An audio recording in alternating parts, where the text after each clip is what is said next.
Hello and welcome back to my channel. This is Bantz with Lawrencia. Thank you for stopping by. If this is the first time, please subscribe to this channel, click the like button, share this video. And if you're a returning subscriber, I appreciate you. Thank you very much for staying glued to my channel. Thank you. So for today's episode, I want to talk about finding love in the abroad. So as we all know, this is the jackpot generation. Everybody wants to travel. Everybody wants to jackpot. Everybody wants a good life. Everybody wants to leave the insecurities in Nigeria behind. I mean, especially this election period. They actually recorded that over millions of people recently applied for their international passports. So you know that people are leaving, or people are planning to leave before the election or even after the election. So with all these things going on, everybody's trying to find out how they're going to leave Nigeria. A lady who has been in the UK for over 7 years posted a video online, and she was advising people that if you want to jackpot, if you want to travel, ensure that you sort out your romantic life before you do that, or possibly get married before traveling. She was giving the reason that she's been in the UK for over 7 years, that nobody has even toasted her. I am not sure how true that is, but according to her, she has been in the UK for that long and nobody has asked her out. She doesn't have a relationship, she doesn't have a lover, and she was advising people that if you're traveling, make sure that you sort that part out before coming to the UK or in Diaspora. In this case, she lives in the UK. So it went viral. A lot of people started having conversation about it. A lot of women and men in the UK started complaining about not being able to find love in the UK. A lot of them say that because of the working hours, crazy working hours, especially those ones who want to establish something back home, they literally work around the clock to be able to save money to attend to those projects in Nigeria. So sometimes they don't even have time for themselves. Sometimes some of these people even sleep like 2 hours in a whole day, and then the next day, boom, they are up and running. One of the questions I asked myself is, have I relationship wise, you have problems in relationship like finding a partner? And the truth is, I don't think that, I am not diminishing her experience. Maybe she has never had a relationship or nobody has ever toasted her. But I think one of the problem is because people walk around the clock, especially first generation immigrants. Let's say you traveled as a student and you're going to school, you're working, trying to find your footings and possibly pay your school fees, because most times they pay past school fees and then they come here and work to pay school fees. So you're literally working around the clock, not just to pay your school fees, but to pay your accommodation fee, maintenance fee, just to take care of yourself and possibly save money to even send back home in Nigeria. So most times these people work around the clock 7 days a week, and then after school you have to now try to regularize your stay. You're trying to work even more now to save some money to get your papers right, and this actually takes some time to do, and everybody's running. So you won't even if somebody is, listen, even if somebody is toasting you at that point, you're going to start thinking, oh, does this person have papers? Does this person have this? Does this person have that? I mean, let me give you an example of a friend of mine. We were students and she was older than I am, and she wanted to get into a serious relationship. She just finished her master's at that point in time, and she felt, marriage it's time to get married. And she was having, 1 or 2 relationships in the UK, but one thing she kept hammering on was the fact that they were not up to her standards. And listen, okay, let me use it this way. She will not date anybody she is Igbo. So if a Yoruba person is approaching her, she'll be like, no, no, no, no, can do. If a Beni person is approaching her, she'll be like, I cannot date this kind of person. So she was very selective. She narrowed her search down to this particular, it has to be Igbo, and not just Igbo, from her state. I am not going to mention the state. It has to be from her state. So when she finally found somebody, she was actually introduced to somebody who lived in the UK. I don't know where the person is right now, who lived in the UK, and he was working. So she told me about this person. I was excited because I felt, okay, finally, at least you don't have the challenge of saying this person is not Igbo or this person is not from your state. So when they started going out, she came back to me and she was like, his accent. That he has this Igbo tone that she cannot cope, that her friends will laugh at her because her friends, this one is married to a doctor, this one is married to a lawyer, this one is married to a pilot, and her, the guy is a construction worker. He was okay, he was doing fine, but she said the Igbo tone that she cannot deal. That even if she manages the relationship, what if her friends, they're going on vacation, let's say couple trips and all that she will be ashamed of her husband? This guy was a nice guy, this guy very okay, but she refused to go ahead with that relationship just because of the Igbo tone. I am not we've all been guilty of rejecting people because of certain things, superficial things that we know that, okay, this is not even supposed to be an issue. But I am not even trying to blame her because this is her choice. This is who she wants to spend the rest of her life with. And if she feels that this person is not somebody I can be proud of, nobody should, judge her based on that. But what happened a couple of months later, a couple of years later, she told me there are no men in the UK. That UK people are not serious. UK people don't want serious relationship. UK people don't want marriage.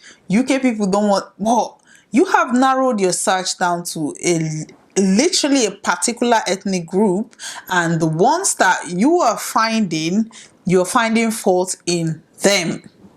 I am guilty as charged. I am not trying to listen. I am on this table, but I would not come out and say there are no men in the UK. I will not come out and say that there are no serious relationship in the UK.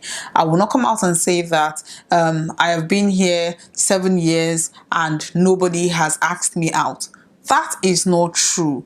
Sometimes because of the requirements, because of just the heavy load of being a first generation immigrant, the heavy load of being an international student, the heavy load of just trying to find your footings, love or relationship takes the back seat. So when you actually now think, okay, I am ready to start finding love or to find a husband, you see that most times you now have a whole bunch of responsibilities that you're now taking care of, and you have to work certain amount of hours to be able to meet up those responsibilities.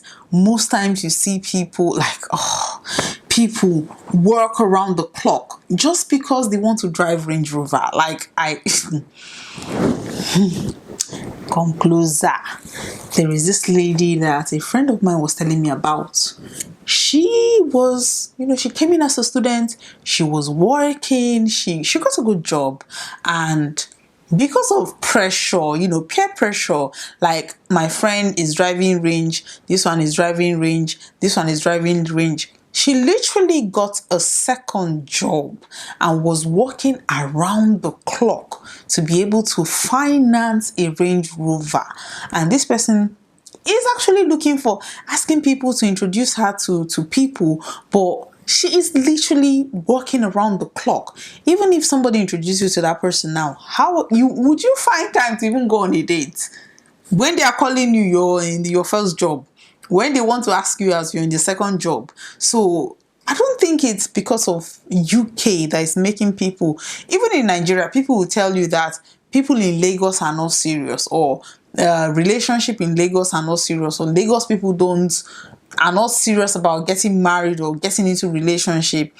I think it's because of the fast pace of the rat race, basically. I mean, there are lots of people in Lagos that are getting married. There are lots of people in diaspora that are getting married. But I just think it's because of the fact that everybody is trying to achieve certain level of success that they forget about love. People don't even date for companionship. People don't date to have somebody to talk to. People don't even date just for the fun of dating. You see people, especially in diaspora, they date because they want to marry. So when you even asking them out, they have all these criteria that they've set aside. If you're not in Nigeria, especially Nigerians, if you're not in Nigeria, you're disqualified regardless of how good you are. Listen, that is disqualification. Then if it's somebody that is educated and you meet somebody that maybe is not that educated, then that disqualifies that person, because you're thinking, what will my friends say if I marry this kind of person? Or according to my friend, she was like, if they go on vacation, people would be laughing at her husband, or she would be ashamed to introduce her husband to her friends, basically. As a result, a lot of diasporans go back to Nigeria to get married and then, bring that person over, or the men basically just leave their wives there and continue working round the clock to be able to take care of them back home, while the women most times bring their husbands over, the ones that are happy to come over and start life all over again. I just think it's not about not being able to find love in diaspora. It's not about, I've been here for over 7 years and nobody has asked me out. If you actually sit this lady down and actually talk to her, you will hear that a white man has approached her, an Indian has approached her, a Chinese has approached her, even a Zimbabwean has approached her, and she will be like, no, it must be a Nigerian. And the same Nigerian that you're trying to get is also walking around the clock. And they also are trying to, because they don't even have time for relationship, they are trying to maintain something back home. So these two people are just on the two opposite ends that not necessarily can come together and meet each other to form a meaningful relationship. So I would say, if you're traveling, if you have a good relationship in Nigeria, there's nothing wrong with that. Get married to your partner and travel. And then you'll be like, okay, when you get your papers, you can file for your partner to join you. There's no problem with that. But most times, when you're in Nigeria and you're thinking, let me just marry this person and hustle and then go bring them, it's a different ball game when you get here. Because if you come here and it's an Indian that gives you happiness and no Nigerian is asking you out, go and follow that Indian. Go and follow that Indian person. Listen, this is an advice for myself as well. Follow that person. And most times, let us not just date because we were dating to marry. Sometimes date for the fun of it. People don't date for fun. People just want to date. It's about marriage. It's about marriage. Because we Africans, it's been drummed into our head that once you go to school, graduate, get a job, marriage. So nobody is kind of taking their time to date. Everybody is taking their time to just jump into things. So when you see somebody that is not ready to jump in as quickly as you want to, that is where people say that nobody, there are no serious men in diaspora, or there are no serious women in diaspora. That is not the case. Sometimes they are not serious. Sometimes they are demons in diaspora. both men and women. But it is not our portion. It is not your portion. If you find somebody, whether in diaspora or in Nigeria, that meets what you want, not just like satisfying your friends or your family's needs, but your own need, your own desire of what you want in a partner. If that person meets that, then go ahead, enjoy your life, and be happy. Be happy. Life is not about marriage. It's not about, oh, this person must be a Nigerian, this person must be from Yoruba, this person must be from Igbo, this person. Listen, it's a globalized world right now that we live in. If you're waiting for just an Igbo man to marry you, then you get to 50 and you say, oh, men are scarce, men are not scarce. You start going to night vigil. Carry me, they go. Carry me, they go, my husband house. That's when you go and be singing Shiloh 2000. You'll be doing what God cannot do. You'll be going to different mountains to pray for husband, where there are so many people that you could get married to. Like, I find it difficult when people say there are no men. Maybe it's just me. Like, I don't know. But there are men. There are men. I just think people want what they want, and you cannot knock them for wanting what they want. But let us cast our nets wider. If you do that, you won't come out and complain about being in the UK for 7 years and nobody has asked you out. Ask people out. Go to pubs. Go to pubs. Buy one white guy a drink. I can assure you, you will have a boyfriend. You would definitely have a boyfriend. But is that the kind of boyfriend you want? That is now left for you to decide what kind of relationship you want. So thank you very much for watching today's episode. This is where I have to stop today. And let me know your experience. Are men scarce? Because this is a question that we need to ask ourselves. Are women scarce? Whether in diaspora or in Nigeria?